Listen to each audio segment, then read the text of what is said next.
কিন্তু আমি বলেছিলাম যে আওয়ামী লীগ নতুন মোড়কে বাংলাদেশে আসবে এবং বৃহত্তর আন্দোলন করবে এবং শেখ হাসিনা ফিরবে এবং ঢাকা এয়ারপোর্টে লক্ষ লক্ষ মানুষ তাকে সম্বর্ধনা দেবে। প্রচুর পুলিশ মারা গেছে, সেনাবাহিনী অফিসার মারা গেছে, সিভিলিয়ান মারা গেছে, আওয়ামী লীগের লোক মারা গেছে, প্রচুর ছাত্র মারা গেছে। ব্রিগেডিয়ার সাখাওয়াত এই সরকারের প্রথম স্বরাষ্ট্রমন্ত্রী, তিনি প্রেসে বলে ফেলেছিলেন, সঙ্গে সঙ্গে ইউনিসেফকে সরিয়ে দিল। ক্লিনটন ফাউন্ডেশনের জন্য ও নোবেল পিস অ্যাওয়ার্ড পেয়েছে এবং ও একটি খুনি এবং ভারতবর্ষের ডি কোম্পানি যেমন দাউদ ইব্রাহিম। এটা কি করে আপনি এই দেশে বসে লোকে তো এভাবে বলবে যে আপনি আওয়ামী লীগ করেন কিনা। ভারত খালি একটা জিনিস চেয়েছিল, সার্ক নেশনে আঞ্চলিক প্রভুত্বতে বাংলাদেশ যে বর্ডারটা ভৌগোলিক অবস্থানগত ভারতের নিরাপত্তার ক্ষেত্রে খুব গুরুত্বপূর্ণ, বাংলাদেশ যেন আমার তাবে থাকে, বাংলাদেশের সরকারটা যেন ভারত বিরোধী না হয়। আমরা সকলেই বুঝতে পারছি না উনি লেজ মেশিন সবচেয়ে বড় অপারেটরটাই বসে আছে, যেটা আইডেন্টিফাই হচ্ছে না। আমি বলে দিচ্ছি তিনি কে, যিনি খেলাটা মেন নেতৃত্ব দিচ্ছেন নেপথ্য থেকে। দ্বিতীয় স্বাধীনতার যুদ্ধ আওয়ামী লীগ শুরু করেছে, fourth venture joint collaboration project. আগামী দিন হাসিনাকে খুব দ্রুত গতিতে এবং স্যাটেলাইট গতিতে ঢাকা এয়ারপোর্টে নামাবে। শেখ হাসিনা ফিরবেন, ফিরে নেতৃত্ব দেবেন, এটা বাস্তবে কিভাবে সম্ভব বলে আপনি মনে করেন? প্রথম কথা হচ্ছে শেখ হাসিনার সরকার গুলি চালায়নি।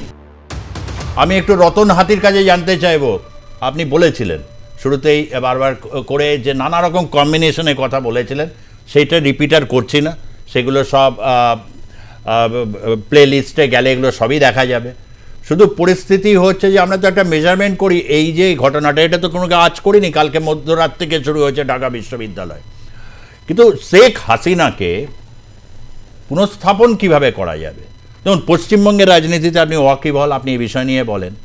অনেকে বলেন যে বামফ্রন্ট সরকার চলে যেত না যদি না সিঙ্গুর নন্দীগ্রামে এই যে গুলি চালানোর ঘটনা তারা প্রকাশ্যে স্বীকার করতেন, ক্ষমা চাইতেন যে এটা ভুল ছিল, আমি আমার ভোটারের উপর, জনগণের উপর গুলি চালিয়ে ভুল করেছি, তাহলে মানুষ শূন্য এনে দিয়েছে।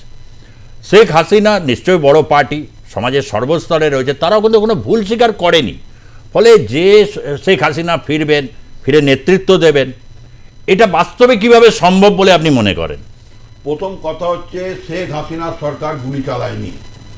আমি মেটিকুলাস ডিজাইনের প্রথম পর্বেই আমি বলেছি যে উনি ক্লিনটন ফাউন্ডেশনের বক্তৃতায় বলেছিলেন সেই ডিজাইনের কথা। সেই ডিজাইন মানে লজিস্টিক সাপোর্ট। 53টা সন্ত্রাসবাদী সংগঠন আছে তার মধ্যে বাংলাদেশে, তার মধ্যে জামাত ইসলামী পড়ে, হিজবুল তাহরির পড়ে এবং হেফাজতি পড়ে। তাদের প্রত্যেকের সঙ্গে সিটিং করা, টাকা পয়সা জোগানো, সব কিছু করা এবং ওই ছাত্র আন্দোলনের মধ্যে পেশাদারি খুনিকে ঢুকিয়ে দেওয়া, মিক্সিং করে দেওয়া, তারাই গুলি চালিয়েছে। এবং তারা জমিটা তৈরি করার জন্য, হাসিনাকে দেশ থেকে তাড়ানোর জমি তৈরি করার জন্য প্রচুর পুলিশ মারা গেছে, সেনাবাহিনী অফিসার মারা গেছে, সিভিলিয়ান মারা গেছে, আওয়ামী লীগের লোক মারা গেছে, প্রচুর ছাত্র মারা গেছে। প্লটটা তৈরি করে দিয়েছে এবং ব্রিগেডিয়ার সাখাওয়াত এই সরকারের প্রথম স্বরাষ্ট্রমন্ত্রী, তিনি প্রেসে বলে ফেলেছিলেন যে যে গুলি সিজ হয়েছে সেই গুলির কোড পুলিশ এবং সেনাবাহিনী ব্যবহার করেন না। এইটা বলার পর সাখাওয়াতকে সরিয়ে দেওয়া হলো, সঙ্গে সঙ্গে ইউনিসেফকে সরিয়ে দিল। তা কথা হচ্ছে এটা হচ্ছে ডিজাইনেরই অঙ্গ। আওয়ামী লীগ সরকার গুলি চালায়নি। আগামী দিন যখন হাসিনার দেশে ঢুকে এবং হাইকোর্টের প্রধান বিচারপতিকে নিয়ে যে বিচার বিভাগীয় তদন্ত কমিশন হবে, তাতে ওকে ফেস করতে হবে এবং ও সর্বোচ্চ সাজা হবে। এবং আমি মনে করি ক্লিনটন ফাউন্ডেশনের জন্য ও নোবেল পিস অ্যাওয়ার্ড পেয়েছে এবং ও একটি খুনি এবং ভারতবর্ষের ডি কোম্পানি যেমন দাউদ ইব্রাহিম। এটা কি করে আপনি এই দেশে বসে লোকে তো এভাবে বলবে যে আপনি আওয়ামী লীগ করেন কিনা? আমি আওয়ামী লীগের পশ্চিমবঙ্গ শাখার একজন নেতা। উনি যেভাবে দেশে ঢোকার পর, তদারকি সরকার হবার পর 4200 পুলিশ মারা গেছে, 400 থানা জ্বালিয়েছে, সরকারি সম্পত্তি নষ্ট হয়েছে, মেট্রো থেকে আরম্ভ করে পদ্মা ব্রিজ থেকে এলিভেটেড এক্সপ্রেসওয়ে থেকে শুরু করে ইপিজেড থেকে শুরু করে অ্যাপারেল পার্ক থেকে শুরু করে যেভাবে খুন করেছে, যেভাবে 35,000 আওয়ামী লীগ কর্মী গুম, যাদের হিসাব পাওয়া যাচ্ছে না। উনি আসার পর তাহলে ডি কোম্পানি ভারতবর্ষে দাউদ ইব্রাহিম, এই সাবকন্টিনেন্টে এম কোম্পানি মোহাম্মদ ইউনুস। এবং একে কোনোভাবে এই সাবকন্টিনেন্ট অত বড় সন্ত্রাসবাদী ইদানিং কালের মধ্যে আসেনি। তার বিচার দরকার, বিচার হবে এবং সর্বোচ্চ সাজা। আপনারা জানেন, মুখে আর বলছি না, সে সাজা ওনাকে না, দিতেই আপনি হবে। কি একমত প্রদীপবাবু এই যে জায়গাটায় ডক্টর ইউনুসই বা কি করতে পারতেন এইরকম একটা পরিস্থিতিতে? মেটিকুলাসলি ডিজাইন 15টা বছর তারা বারবার বলছেন যে 15টা বছর যে স্বৈরাচারের আন্ডারে তারা ছিলেন। একটা জিনিস আমি জানি না, বাংলাদেশের অর্থনৈতিক উন্নতি নিয়ে কোনো প্রশ্ন নেই, কিন্তু ওই যে নিশিরাতের সরকার মানে এই টার্মের আগে, তারপর হচ্ছে ওই দিন হচ্ছে বাচ্চারা ভোট যাচ্ছে, এটা তো প্রহসন ছিল। হ্যাঁ, বিএনপি অংশগ্রহণ করেনি, এটা নিয়েও একটা বড় রকম মানে রয়েছে, কিন্তু ডক্টর ইউনুস কি এই সমস্ত কিছুর জন্য ডক্টর ইউনুসকেই কি দায়ী করা সম্ভব? দেখুন, ডক্টর ইউনুসকে আমরা এই পর্বের আগে যেটা চিনতাম যে তিনি একজন নোবেল পুরস্কার প্রাপ্ত, তিনি অনেক মাইক্রো ফিন্যান্সের কাজকর্ম করেছেন, যদিও সেটা নিয়ে দুর্নীতির অনেক তদন্ত চলছে, কিন্তু মুশকিল হচ্ছে যেহেতু তিনি রাজনীতিবিদ নন, তিনি এই সরকারের পুরোধা হওয়ার প্রস্তাবটাই প্রত্যাখ্যান করতে পারতেন। জুলাই মাসে সেই দিনগুলো তো ভুলে যাবার নয়, সেগুলো তো ছবি ডকুমেন্টেড হয়ে রয়েছে। এত মানুষ পথে নেমেছিলেন, আজকে কার্যত হয়তো সেই মানুষরা নেই, যে কারণে এখন হাসনাত আবদুল্লাহর এই দুর্গতি। কিন্তু সেদিনের এই ঘটনাটা কি বলা যেতে পারে যে শেখ হাসিনার এটা পরে এক ধরনের যেটাকে বলা হয় প্রেসার কুকার এফেক্ট, যে ধুমায়িত বিক্ষোভ বাষ্প আকারে বেরিয়ে গিয়ে এখন যেটা সত্যি সেটা বেরিয়ে এসছে? প্রথম কথা হচ্ছে, হ্যাঁ, কোনটা আপনি বলতে বললেন, আমি সেটাই বলবো। মেন কোনটা?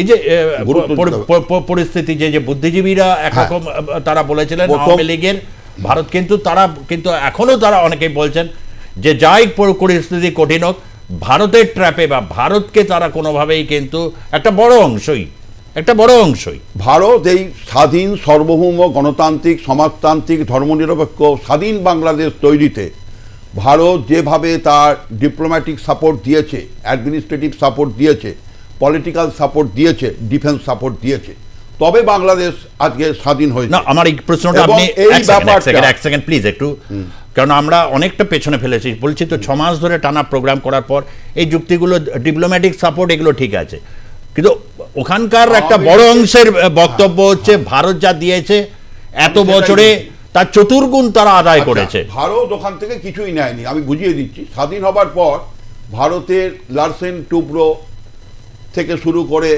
ডিএলএফ থেকে শুরু করে, ইরকন থেকে শুরু করে, ভারত সরকারের এরা রেলের কাজ করেছে, সব কিছু করেছে প্রথম 4-5টা বছর।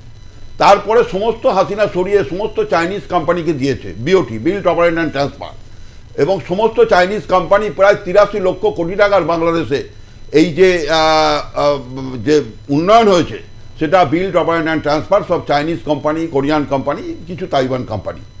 তা বাংলাদেশ থেকে কি নিয়েছে? কিছুই নেয়নি। ভারত খালি একটা জিনিস চেয়েছিল, সাগ নেশানে আঞ্চলিক প্রভুত্বতে বাংলাদেশ যে বর্ডারটা ভৌগোলিক অবস্থানগত ভারতের নিরাপত্তার ক্ষেত্রে খুব গুরুত্বপূর্ণ, বাংলাদেশ যেন আমার তাবে থাকে, বাংলাদেশের সরকারটা যেন ভারত বিরোধী না হয়, সেই সরকারটা যেন আমাদের থাকে। ভারত এটাই চেয়েছে, এটা পররাষ্ট্রনীতি। আর অর্থনৈতিকভাবে ভারত কোনো আমাদের থাকে বলতে মানে ভারতকে যাতে বিব্রত না করে, আমি এটাই বলতে চাইছি। ওকে, বহু জঙ্গি যেমন ছাড়বে, তারা অস্ত্র এবং থানা লুট হয়েছে, থানা লুট হয়েছে, জ্বালিয়ে দিয়েছে, এবং এই অস্ত্র এবং তার সাথে যে পাকিস্তান বিভিন্ন চাল পাঠাচ্ছে, তার মধ্যে কি অস্ত্র ঢুকছে? এই অস্ত্র মিলিয়ে গেলে তো বাংলাদেশ একটা ভয়ঙ্কর সশস্ত্র দিকে যাচ্ছে। এবং প্রথম কথা হচ্ছে, ইন্টার সার্ভিসেস ইন্টেলিজেন্সের যে প্রধান, তার সঙ্গে 6 জন বাংলাদেশে রয়েছে, তারা মিডিল টায়ারে যে সেনা অফিসার যারা আছে তাদের সঙ্গে একটা মিটিং করেছে, কিন্তু কোনো লাভ নেই। তার কারণ ওয়াকার জামান তার নেতৃত্ব, এবং সে মাথা ঠান্ডা এবং খুব কুশলী সেনাপ্রধান, তিনি সুন্দর করে ট্যাকেল করছেন, এবং ওনার যে নিজস্ব যে টিমটা, সেই টিমটাকে উনি এক রেখে দিয়েছেন। আর আমরা সকলেই বুঝতে পারছি না, উনি লেদ মেশিন, সবচেয়ে বড় অপারেটরটাই বসে আছে, যেটা আজকে আইডেন্টিফাই হচ্ছে না। আমি বলে দিচ্ছি তিনি কে, যিনি খেলাটা মেন নেতৃত্ব দিচ্ছেন নেপথ্যে থেকে। তিনি হচ্ছেন his Excellency the president of Bangladesh mister Shahabuddin Chuppu. তিনি যে খেলাটা খেলছেন, এই খেলাটা কেউ নেপথ্যে, আমি দেখতে পাচ্ছি, অনেকে দেখতে পাচ্ছে না, নেপথ্যে উনি মারাত্মক স্কিমার, উনি প্রচন্ড জেদি। উনি বলেছেন, আমি পাবনা থেকে হেঁটে রাষ্ট্রপতি ভবনে এসেছি, আমি উড়ে আসিনি, আমি চুপ্পু, আমি শেখ মুজিবুর রহমানের আমি ভালোবাসা পেয়েছি। হ্যাঁ, আমি চুপ্পু, এত ঠান্ডা মাথায় অপারেশন উনি খেলছেন, মেন প্লেয়ার তো উনি, Waqar Younis leg machine, operator his excellency president of Bangladesh mister Shahabuddin Chuppu. আমি এর আগেও বলেছি, আজ থেকে 3 মাস আগে যখন পরিস্থিতি খুবই খারাপ ছিল, তখন এটা বলা যায় না, কিন্তু আমি বলেছিলাম যে আওয়ামী লীগ নতুন মোড়কে বাংলাদেশে আসবে এবং বৃহত্তর আন্দোলন করবে এবং শেখ হাসিনা ফিরবে এবং ঢাকা এয়ারপোর্টে লক্ষ লক্ষ মানুষ তাকে সম্বর্ধনা দেবে। আমি আবার বলছি, টাইগার সিদ্দিকী, লতিফ সিদ্দিকী, সোহেল তাজ থেকে শুরু করে ফরমার প্রেসিডেন্ট, আগের রাষ্ট্রপতি সাবের হোসেন চৌধুরী এবং সাজ্জাদ এবং ছাত্রলীগ যুবলীগ, এই যে একটা টিম, প্রগতিশীল অংশ নতুন মোড়কে যে আন্দোলন করছে, সে আন্দোলনের উত্তাল গতি বাংলাদেশের সর্বত্র আসবে এবং অল্প কয়েকদিনের মধ্যে এমন কিন্তু অনেকে তো এটাও তো বলছেন, এখন যদি নির্বাচন হয় ধরুন 3 মাস 4 মাসে, বিএনপি তারা 15 বছর ধরে আওয়ামী লীগের বিরুদ্ধে আন্দোলন করেছে, বিএনপিতেও অনেক বড় বড় লিডার রয়েছে, মুক্তিযুদ্ধের লিগাসি তো একা আওয়ামী লীগের নয়, এটাও মানে একা মুজিব একাই মুক্তিযুদ্ধ করতে নেমে পড়েছেন, এটা তো তা নয়, কিন্তু বিএনপি একটা বিগ ফোর্স। আচ্ছা, বিগ ফোর্স, নিশ্চয়ই বিগ ফোর্স, কারণ কারা মুক্তিযুদ্ধ করেছে, জিয়াউর রহমান ছিল, ওসমানী জুনিয়র, সব ঠিক আছে, কিন্তু আজকের বিএনপি একটা পোর্শন জামাতের সঙ্গে আছে, তারা সন্ত্রাসবাদীদের সঙ্গে, একটা পোর্শন তারা স্বাধীন সার্বভৌম সমাজতান্ত্রিক গণতান্ত্রিক ধর্মনিরপেক্ষ সরকারের সঙ্গে আছে। দ্বিতীয় স্বাধীনতার যুদ্ধ আওয়ামী লীগ শুরু করেছে বাংলাদেশে, ওই যুদ্ধে বিএনপির প্রগতিশীল অংশ তারা অলরেডি আছে এবং আজকের এরশাদের পার্টির কিছু নেই, তারাও আছে। আর মনি সিং এর কমিউনিস্ট পার্টির যে সোশ্যাল ডেমোক্রেট অংশ, আমি আগের দিনও বলেছি, সেই তারাও আছে। 4 ভেঞ্চার জয়েন্ট কোলাবোরেশন প্রজেক্ট আগামী দিন হাসিমাকে খুব দ্রুত গতিতে এবং স্যাটেলাইট গতিতে ঢাকা এয়ারপোর্টে নামাবে এবং ঢাকার রাজপথে আমি একটু সুবল বাবু, মানে ধরা যাক, মানে রতন বাবু খারাপ অর্থে নেবেন না, ধরা যাক আওয়ামী লীগ বাজি ধরলো কোন নেতা, এই লোকটার কাছ থেকে এত টাকার চাঁদা যদি না তুলে নিয়ে আসতে পারে, আমার নাম নয়, এখন তো তোলা নিয়ে এলো, এখন চাঁদা তুলতে হয় না, তার কারণ বাংলাদেশের 20টা top industrialist, Gazi group, Banalata group, Pacific group, Sunman group, S Alam group, Shamim group, কটা নাম বলবো?